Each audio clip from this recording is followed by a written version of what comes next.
Bonjour à tous. Alors aujourd'hui, début d'une série de vidéos portant sur le chapitre de l'analyse asymptotique. Là, on va commencer par la notion de base, donc les développements limités en zéro. Donc, que nous dit la fonction? On va devoir donner le développement limité de f, la fonction qui s'associe 1 sur 1 moins x moins exponentielle de x. Donc on va devoir donner son développement limité en 0 et à l'ordre 3. Alors, donc rappel, c'est quoi un développement limité? Donc, c'est quoi le principe même d'un développement limité? Donc voilà, admettons qu'on ait un nombre g qui soit assez complexe, donc ça peut être une fonction trigonométrique réciproque, du logarithme d'un sinus, hein, quelque chose d'assez compliqué.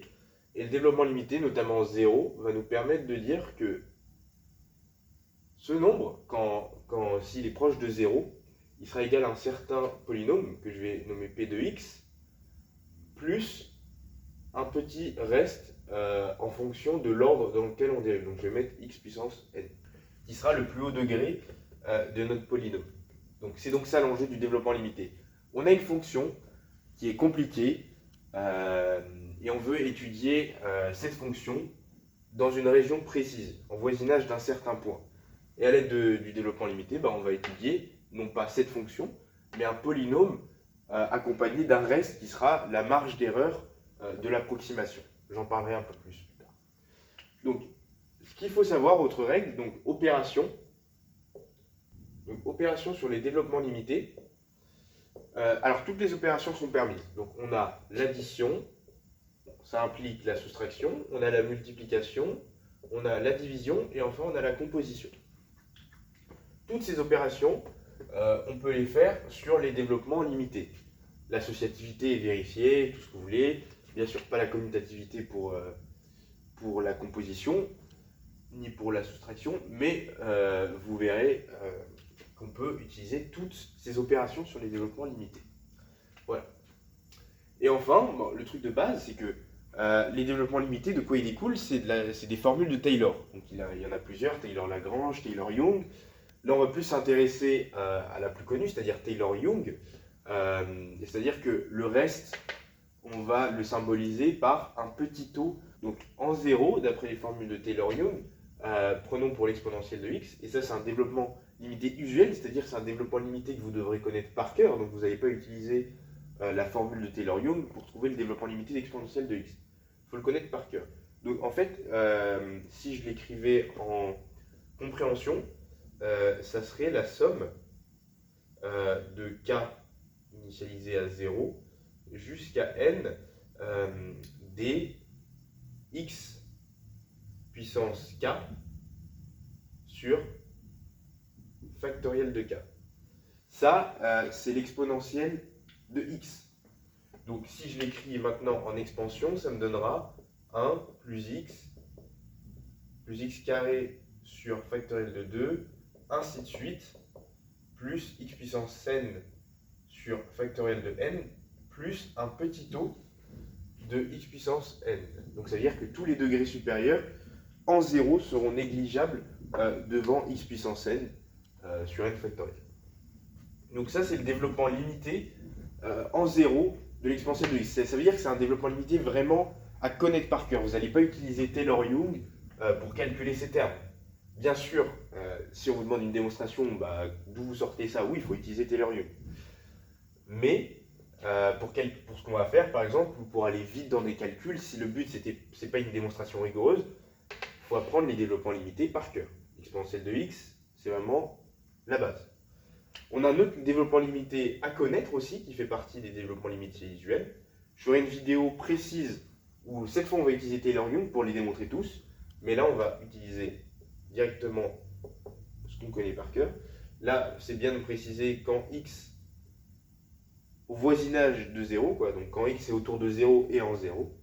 Donc ça, son développement limité, lui c'est l'un des plus simples, c'est la somme, donc k égale 0, des x puissance k. Voilà. Donc si j'écris maintenant en expansion, c'est-à-dire que j'écris terme à terme au lieu d'écrire une somme en compréhension. Donc j'aurai x puissance 0, ça me donne quoi? Ça me donne 1, plus x puissance 1, plus x au carré, ainsi de suite, plus x puissance n plus un petit o de x puissance n. Donc ça, c'est le développement limité de la fraction rationnelle 1 sur 1 moins x. Développement limité, encore une fois, usuel, c'est-à-dire qu'il faut le connaître par cœur. Et il y en a plein d'autres comme ça, qui vont vous servir à faire des développements limités un peu plus compliqués. Donc là, celui-là, il n'est pas très compliqué, mais il n'y a pas de développement usuel pour f. En revanche, on a un développement usuel pour ce membre et pour celui-là. Et on en vient aux opérations. Je pourrais utiliser donc la soustraction pour trouver le développement limité in fine de f. Donc là, on nous demande le développement limité à l'ordre 3 en 0. Donc, je vais faire les développements limités à l'ordre 3 en 0 individuellement. Donc, l'exponentielle que je vais écrire exp de x égale, quand x tend vers 0, à donc 1 plus x carré plus x au cube. Là, il faut mettre les factoriels. Voilà. Plus un petit o de x au cube. Voilà. Donc, l'ordre, en fait, qu'on nous dit, c'est l'ordre n, ça va être le degré n. Donc, là, on m'a demandé à l'ordre 3, donc je m'arrête à x puissance 3. Voilà. Donc là, c'est x puissance 3 sur factoriel de 3 plus petit o de x puissance 3. Donc ça, c'est pour l'exponentielle. Pour la fraction rationnelle 1 sur 1 moins x, ça sera égal quand x est au voisinage de 0 à 1 plus x carré plus x au cube plus un petit o de x au cube. Voilà, j'ai mes deux développements limités. Donc on va dire par exemple de G et de H, voilà. Donc ça c'est G et H, leur développement limité. Donc ça c'est la partie régulière, comme on dit, d'un développement limité, donc la partie où on a les termes des polynômes. Et le reste donc qui est la marge d'erreur dans l'approximation de la fonction. Marge d'erreur qu'on pourra voir graphiquement après. Alors, maintenant, comme je l'ai dit, on peut effectuer n'importe quelle opération sur les développements limités. En l'occurrence, ça va être assez simple. Là, c'est une soustraction. Donc, ce qu'on va faire, c'est que maintenant, f de x, qui est en réalité égal à ça moins ça va être égal à ça, donc 1 plus x carré, plus x au cube. Et là, je ne vais pas écrire le petit o maintenant, vous allez voir pourquoi. Moins le développement limité de l'exponentielle de x en 0, à l'ordre 3. Donc factoriel de 2, ça fait quoi? Ça fait 2, plus x puissance 3, sur factoriel de 3, ça fait 6. Et c'est là où je rajoute mon petit o de x au cube. Pourquoi mon petit o, il ne rentre pas dans mes calculs? Alors je vous explique.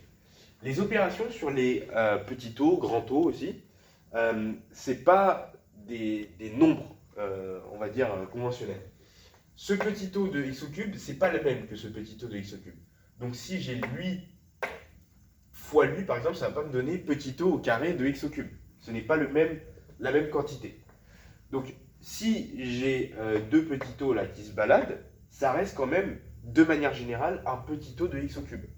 Donc, c'est pour ça que je l'écris après calcul. Je le laisse derrière. Si j'ai petit o de x au cube sur petit o de x au cube, on peut se dire ça fait 1, mais pas forcément. Parce qu'en fait, ces petits o ici, ils ne sont pas nécessairement les mêmes. C'est juste, de manière générale, si on les regroupe, un petit o de x au cube. Voilà. Ça, c'est une petite parenthèse. Donc là, il faut bien préciser quand c'est voisinage de 0. Donc là, je vais simplifier le calcul. Là, on simplifie juste. Donc là, j'ai 1, je vais avoir moins 1. Donc ça s'annule. Là, j'ai x, je vais avoir moins x. Ça s'annule.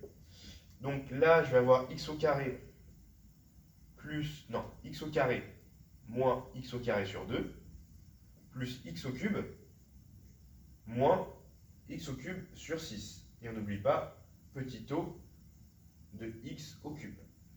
Voilà. Donc maintenant on simplifie. Donc x au carré sur 2, ça nous donne x au carré sur 2. Voilà. X au cube moins x au cube sur 6, on met au même dénominateur, ça nous fait 5x au cube sur 6. Plus 5x au cube sur 6, plus petit o de x au cube. Et voilà, nous avons notre développement limité de f au voisinage de 0, à l'ordre 3. Donc plus je vais aller loin dans l'ordre, on va dire, plus je vais avoir un polynôme avec un grand degré, plus mon approximation sera précise. Par exemple, si je m'étais arrêté à l'ordre 1, l'approximation, dans ce cas-là, ça aurait été une droite, quoi.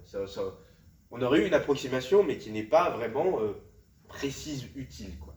Alors que plus on augmente dans le degré de notre polynôme, par exemple, si j'étais allé à l'ordre 5, là, graphiquement, on aurait vu que la fonction est encore plus